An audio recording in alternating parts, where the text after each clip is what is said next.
सीधा लिए चलते हैं आपको बीजेपी का पार्टी मुख्यालय, जहां पे केंद्रीय मंत्री गजेंद्र सिंह शेखावत प्रेस वार्ता कर रहे हैं।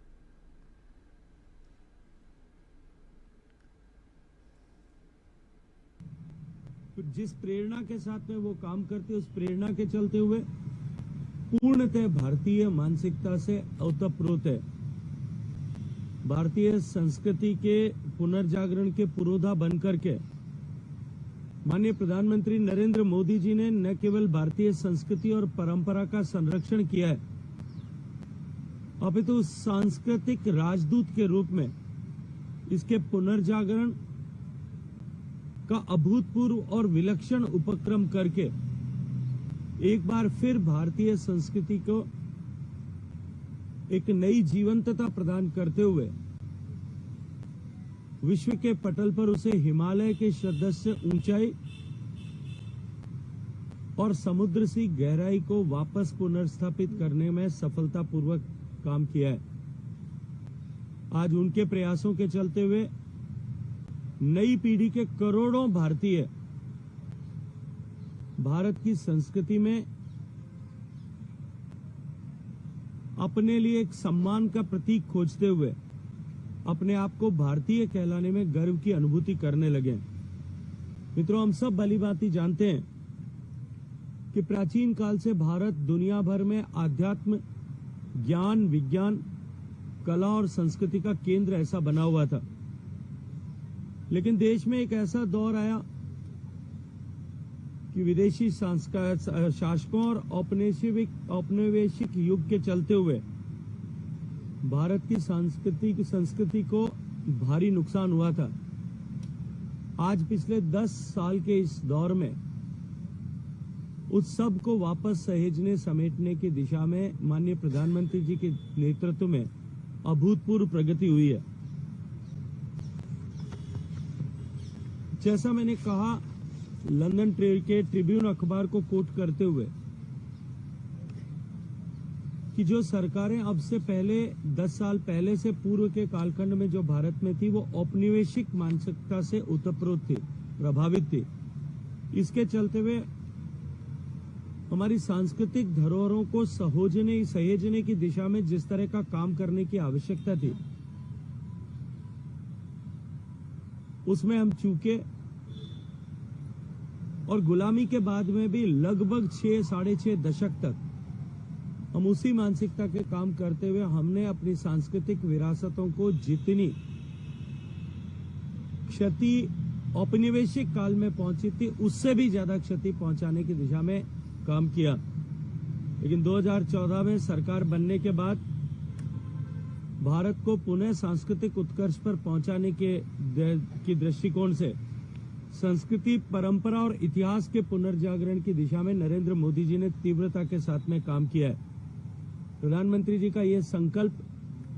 कि विकास भी और विरासत भी, इस संकल्पना ने सांस्कृतिक पुनर्जागरण, कल्चरल रिजुविनेशन की दिशा में विलक्षण प्रयास भी किए और उल्लेखनीय सफलताएं भी प्राप्त की है। राष्ट्रीय और अंतर्राष्ट्रीय स्तर पर भारतीय ज्ञान प्रणालियों, परंपराओं और सांस्कृतिक लोकाचार को संरक्षित करने और बढ़ावा देने को जिस तरह से महत्ता प्रदान की है, उसका परिणाम आज विश्व के पटल पर दिखाई देने लगा है। जहां एक तरफ भारत की संस्कृति के केंद्र भगवान राम के मंदिर का निर्माण का जो स्वप्न भारत के लोग पिछले 500 साल से देख रहे थे, और हमारे अपने संविधान की मूल प्रति में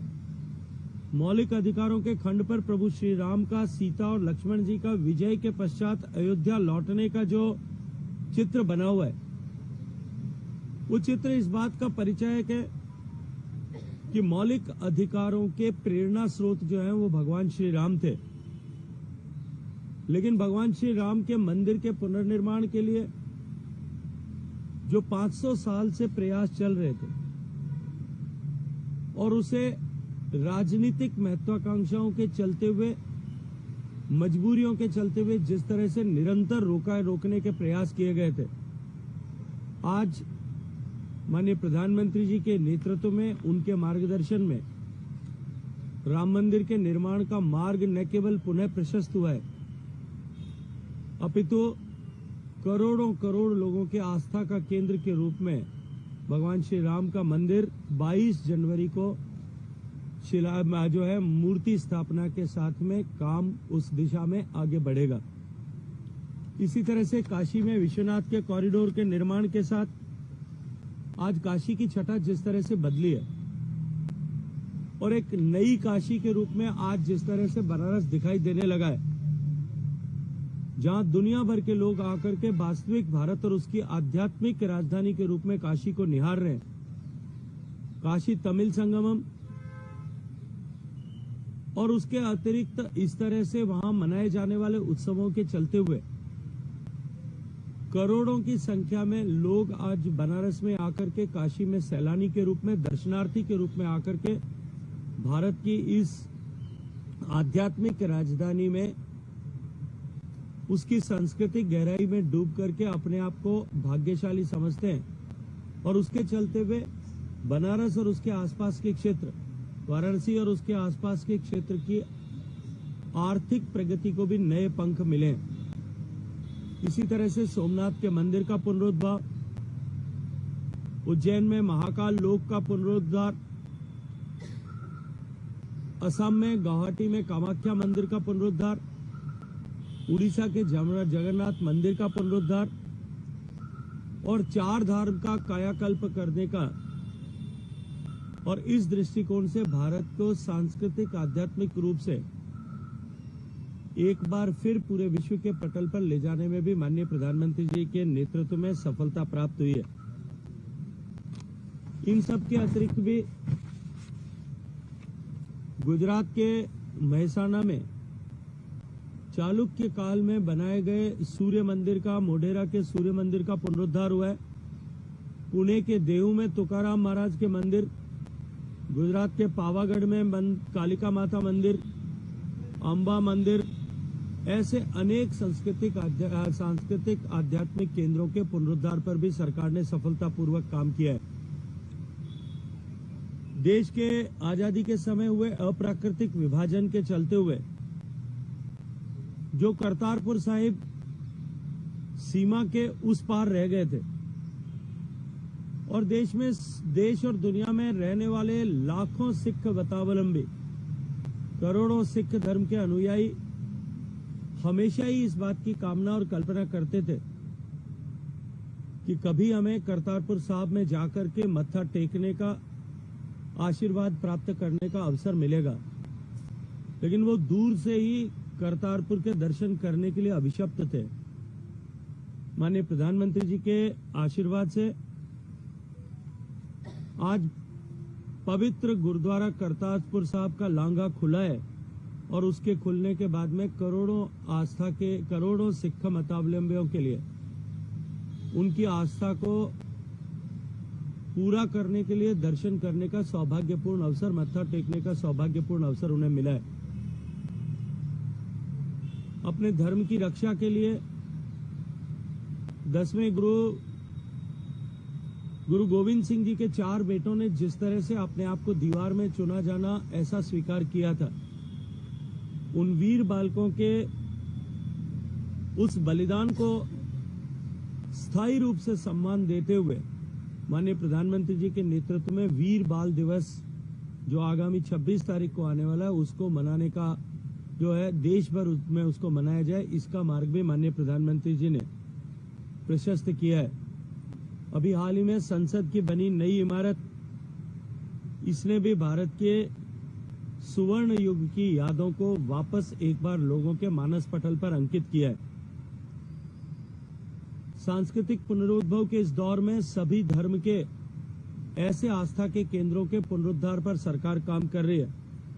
हिमालयी संस्कृति और बौद्ध संस्कृति की विरासत का संरक्षण करना भी सरकार के प्रयासों में माननीय मोदी जी के नेतृत्व में विशेष रूप से शामिल रहा है। माननीय प्रधानमंत्री जी के मार्गदर्शन में प्रारंभ हुई स्वदेश दर्शन योजना के हिस्से के रूप में सरकार ने विविध सांस्कृतिक विरासत को दर्शाने वाले ऐसे 76 से ज्यादा सर्किटों का निर्माण किया है और प्रधानमंत्री जी का ये आह्वान कि पहले हम देश दर्शन करें, देश के ऐसे दर्शनीय स्थलों पर, पर्यटन स्थलों पर जाकर के देश का दर्शन करें, उसके बाद विदेश में जो है घूमने के लिए जाएं। इसने भी निश्चित रूप से भारत की संस्कृति को बढ़ावा देने में एक अभूतपूर्व योगदान किया है। भारत की भूमि से बाहर भी, विदेशों में भी भारतीय मंदिरों के पुनरुद्धार और नए मंदिरों के निर्माण भारत की संस्कृति के एक प्रतीक के रूप में, उसका मार्ग भी माननीय प्रधानमंत्री जी के नेतृत्व में आज आगे बढ़ा है। गंगा को शुद्धिकरण को लेकर के जिस तरह का अभियान माननीय प्रधानमंत्री जी के नेतृत्व में चलाया गया, और गंगा को केवल धार्मिक महत्ता नहीं अपितु उसकी सांस्कृतिक महत्ता, गंगा के किनारे पे उद्विकसित हुए, इवॉल्व हुए सांस्कृतिक केंद्रों को पूरे विश्व के पटल पर लाना, ज्ञान गंगा के रूप में, अर्थ गंगा के रूप में गंगा नदी को स्थापित करना, उसकी महत्ता को स्थापित करना, ये भी निश्चित रूप से भारत की संस्कृति को आगे बढ़ाने की दिशा में माननीय प्रधानमंत्री जी के रूप में और के नेतृत्व में उल्लेखनीय रूप से हुआ है। इंडियन कल्चर की पोर्टल की शुरुआत जो नमामि के नाम से माननीय प्रधानमंत्री जी ने की है, उस पोर्टल पे इंडियन मैन्युस्क्रिप्ट्स और जो भारत के पुराने ज्ञान से जुड़े हुए जो पांडुलिपियां थी, आज सहज रूप से शोधकर्ताओं के पास में उपलब्ध है। निश्चित ही संस्कृति के साथ, सांस्कृतिक जड़ों के साथ जुड़ाव के चलते हुए आज माननीय प्रधानमंत्री जी ने जिस तरह से 9 साल में अनेक बार सीमावर्ती क्षेत्रों की यात्राएं की है, केदारनाथ की यात्रा की है, बोहरा संप्रदाय और अन्य संप्रदायों के धार्मिक केंद्रों पर जाकर के जिस तरह से वहां यात्राएं की है, उसके चलते हुए भारत के विविधता को ली हुई संस्कृति के पुनरुद्धार की दिशा में भी उल्लेखनीय प्रगति हुई है। भारत से निकले ज्ञान और विज्ञान, भारत की विधाओं का सम्मान जिस तरह से आज विश्व के पटल पर पुनर्स्थापित हुआ है, भारत की धरती से उपजा हुआ योग आज माननीय प्रधानमंत्री जी के प्रेरणा और प्रयास से जिस तरह से एक वैश्विक कार्यक्रम के रूप में तो पहचान बनाई है, लेकिन लोगों के जीवन के एक अभिन्न अंग के रूप में योग ने प्रवेश किया है। इसी तरह से भारत की संस्कृत, भारत की जैविक कृषि, भारत के आयुर्वेद के ज्ञान और विज्ञान, भारत के देशी गौवंश की महत्ता,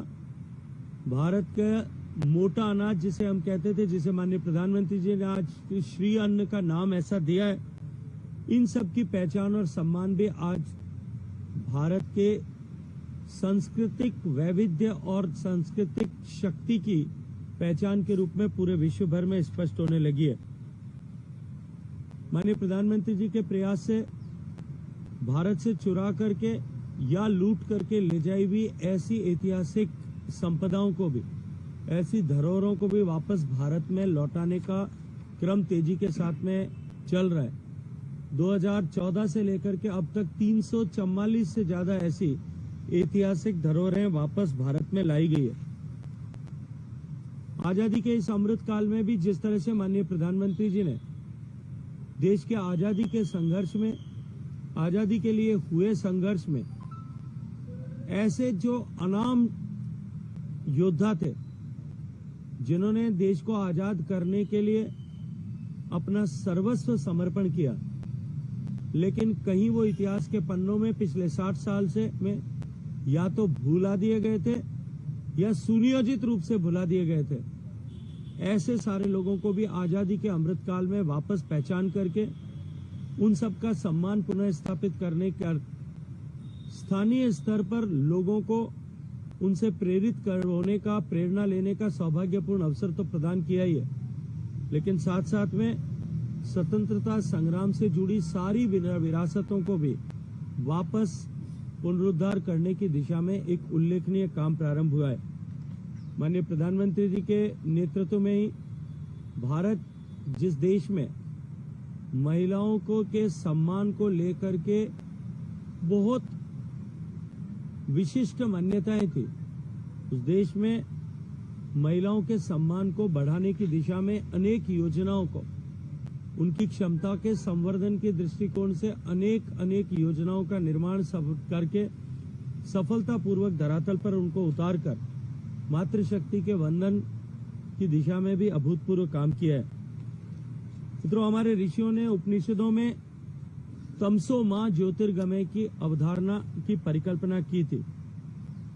हम अंधकार से प्रकाश की ओर चलें, परेशानियों से अमृत की ओर बढ़ें, और अमृत और अमरत्व का रास्ता बिना ज्ञान के प्रकाशित नहीं होता। इसलिए अमृत काल का ये अवसर हम सब लोगों के लिए नए ज्ञान, नई शोध और इनोवेशन का तो समय तो है ही, और उसको महत्ता प्रदान करने के साथ साथ में हमारे प्राचीन ज्ञान